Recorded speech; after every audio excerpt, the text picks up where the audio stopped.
Now, what I'd like to talk about is what I call the 10 most dangerous things people say about stocks. Here's a good one. If it's gone down this much already, it can't go any lower. I remember when Polaroid went from 140 to about 107, and people said, if you ever get Polaroid under 100, you got to buy it. You just back up the truck, buy the stock. Stock could get to 110, then rally, fall to 103, you go 112, go 105. They said, gets under 100, buy Polaroid. Polaroid broke 100, people started buying it, and within 9 months, the stock was 18. I saw the same thing with Avon Products. So just saying, it's gone down this far, how much lower? I mean, it's crazy, but, it can keep going. In fact, I tried this out. Kaiser Industries, I was a new analyst at Fidelity, and we were about to buy the biggest block ever at Kaiser Industries. The stock had gone from 29 to 17. We're about to buy the largest block ever in the history of the American Stock Exchange. We bought, 10 or 15 million shares. At 15 3/4, I said, my God, the stock's gone from 29 to 17. How much lower can it go? So we bought this enormous block at 15 3/4. So I called my mother and I said, Mom, I guess stock at Kaiser Industries, it's 10. So about 3 months later, I said, you ought to buy this. It's gone from 29 to 10. How much lower can it go? Well, it went to 9, it went to 8, it went to 7, it went to 6, it went to 5, it went to 4. Now, fortunately for me, this happened very rapidly, or I'd be working at the Stop and Shop bag and behind the line instead of Fidelity. So fortunately, this was compressed in only about 6 months. So I had to go to the fund manager and say, I was a little bit early on this at 15 3/4, we call this premature in the business. Had a correction, which is a euphemism for losing a lot of money rapidly. So I said, let's check this again. The stock's 4. They own 45% of Kaiser Aluminum. They own 59% of Kaiser Steel. They own 38% of Kaiser Cement. They own all of Kaiser Electronics, all of Kaiser Broadcasting, which had 7 TV sets. They own Jeep. They had Kaiser Fiberglass. I said about Kaiser Sand and Gravel. They had a bunch of other Kaisers, and they had no debt. Now, in this room, because I know Freeman Billings is very interested in financial stocks, no one's ever gone bankrupt without any debt. Now, that would take a real, I think you have to give some kind of distinguished service award to somebody who did that. But they had no debt, and I said, it's not going to go to 0. I was wrong when I said it can't go below 15. So we hung on, and within 3 years, they gave out the shares in Kaiser Steel, gave out the shares in Kaiser Cement, gave out the shares in Kaiser Steel and Aluminum, and they sold off all the businesses. You got about $55 a share. But if you didn't know the story, and the stock went from 15 to 11, and you're just saying how much lower can it go, when it went to 9, went to 8, you would have gone. So you can't just say it can't go any lower, because I saw Taco Bell go from 14 to 1 in 1974, and they had no debt and making 60 cents a share. There's a corollary to that that's even more dangerous. If it's gone this high already, how can it possibly go lower? Higher, sorry. That Philip Morris, adjusted for splits, sold for 12 cents in 1951. And then it goes to 60 cents in 1961. So it goes up 5-fold, and you say to yourself, how much, it never sold for that, but just for splits, you say, how much higher can this go? It's gone up 5-fold. They missed the power of Marlboro. They missed there's 220 countries in the world. They missed the cash flow of the company. They missed everything. This stock was a 100-bagger after going up 5-fold. But people sold it just saying, how much higher can it go? Can't go any higher. They did the same at Home Depot. They did the same with Toys R Us. I did the same thing at Toys R Us. Just saying it can't go any higher, it's gone this much already, that's very dangerous, and don't use that one. And it's a very bad thing to do. Eventually, they always come back. Here's another one that sucks. That's a technical stock market term we just use only in the stock market. The RCA just about got back to its 1929 price, was backed out by GE. Manville never came back. International Harvester, even with its name changed and adjusted for splits, hasn't got all the way back yet. Western Union, double knits, remember those wonderful things? Floppy disks. They don't have to come back. But they say eventually they always come back. Not true. Here's a great one. It's $3. How much can I lose? This is a great one. Because get out. I don't have a computer and I can't do high-level math, but just do this one. So let's say your neighbor buys $10,000 of a stock at 50, and the stock's now 3, and you put $25,000 in at 3. If it goes to 0, who loses the most? A lot of people cannot answer this question. I mean, if you put $1 billion in at 3, you can lose $1 billion. I mean, they blow taps on lots of companies every year. You know, you just have, they can go to zero. Here's a good one that helped me a lot. It's always darkest before the dawn. This business is terrible. It's awful. You ought to buy the group. This is not a good way of making money. Here's one you're probably talking about before lunch, freight car deliveries. In 1979, there was 96,000 freight cars delivered in the United States. 2 years later, it fell to 45,000, the lowest in 23 years. So it goes from 96,000 to 45,000. People say business is awful, it's horrible, pathetic. Then it falls to 25,000. They say, just load up. There's about 15 opportunities to lose money here. There's about 15 suppliers of freight cars, 15 manufacturers. Business was awful. Well, last year we shipped 7,000 freight cars in the United States. The business just continued to be miserable.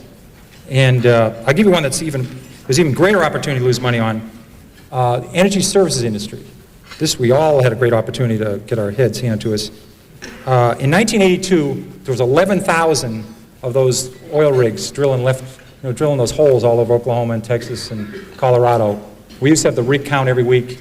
And the rig count fell from 11,000 in 82 to 6,000 in 83. Then it fell a little bit lower in 84. And there's hundreds and hundreds of companies here.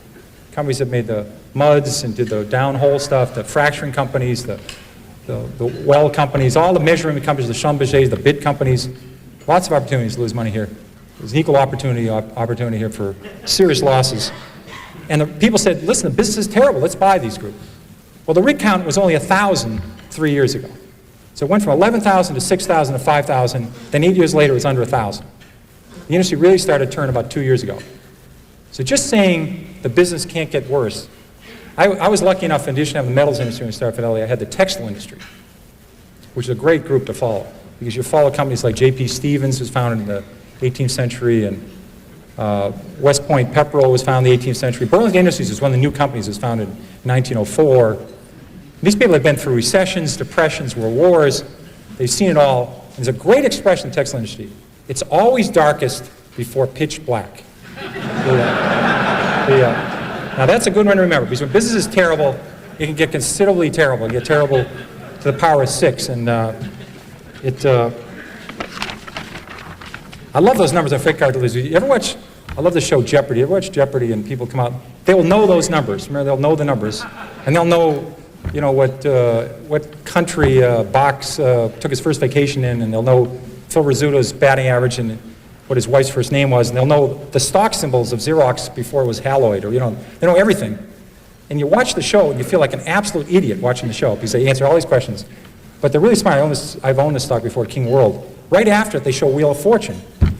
And what happens is they'll have this word up there, and it'll be TH, and there's a T, and it says, I buy a vowel here, I buy a U, you know, buy an I, and you know, Vanna spins the wheel, and they buy the A, and, you know, you're redeemed by watching the Wheel of Fortune after feeling like an absolute jerk on the Jeopardy game, and it's really smart. When I rebound to 10, I'll sell. Here's a great rule. Somebody buys a stock at 10, and it falls to 6. They say, if it gets back to 10, I'll sell. Now, I think the math, 4 and 6, I can handle this level of math. I think that's about a 66% return. You ought to buy it. If you think it's going back to 10, you ought to buy the hell out of the damn thing. But they think if it gets back to 10, I'll sell. Now, what you ought to do is never put down a round number, because I think for the next 26 years, this stock will go between 5 and 9 1/4. It'll never get to 10. So maybe put 9 1/8 or 8 3/4. But just saying the stock, if it gets back to what I paid for it, this is a very important rule. This is one of the key rules. The stock doesn't know you own it. Remember that. You could be a miserable person. You could have, never helped anybody, never done anything right, had 67 spouses, never done anything right. If you owned Coca-Cola the last 50 years, it's gone up 300-fold. You could be the greatest human in the world, help Special Olympics, help the mentally challenged, help poor people, help AIDS people. If you own Bethlehem Steel, it's lower than it was 30 years ago. It's not your fault. Don't take this personal, you know. But people treat stocks sometimes like their grandchildren or a puppy. I mean, they think the stock knows who you are. You know, it's, you know, it doesn't work that way. What may worry? I own conservative stocks. I don't have to worry. I own conservative stocks. I remember when Con Ed fell 80%, then tripled. Public Service Indiana went down 90%. Gulf States Utilities, Long Island Lighting. This may be an oxymoron. We had Quality Texas Banks that went to zero. We had Quality New England Banks that went to zero. These were companies that have been around for 150 years, 120 years. Saying I own conservative stocks, I don't have to worry. And I've seen a lot of people, they'll inherit a stock from somebody. They'll say, you know, my mother said on her deathbed, don't sell the Long Island Lighting. You know, you always wondered, you know, she's going to heaven, or hopefully where she's going to heaven. You know, they talk about a Little League game or a vacation or a game of hearts they had, or imagine talking on your deathbed about Long Island Lighting. And you say, well, you know, but you get these stories all the time. And I think your mother would have noticed, she wouldn't have sold at 29, but she would have noticed they had this little plant that was about $6 billion over budget, no one wanted it, and wasn't working, and Long Island stopped growing. So maybe she would have turfed it at 22 or got out at 18, she wouldn't have let it go to 4. You know, so just because you inherit some stock and it's so-called conservative, like Eastman Kodak fell 75%, IBM fell 75%, don't tell anybody you own a conservative stock. Companies are very dynamic. I don't buy that argument. Here's a very dangerous one. Look at all the money I've lost. I didn't buy it. People do this all the time. They say, I didn't own Blockbuster, I didn't own Home Depot, I didn't own Toys R Us. Eric, it was very nice to say some nice things about when I came up here, and Manny has been nice to me. I literally, one of my books listed on 2 pages, in the 13 years I ran Magellan, I listed, I think about 200 stocks, A through L, on the New York Stock Exchange. They went up tenfold or more that I didn't own while I ran Magellan. I had owned lots of stocks. I listed 200 stocks A through L. I stopped at the letter L, and I didn't own any of these shares. They went up tenfold or more, and I was able to do okay with Magellan.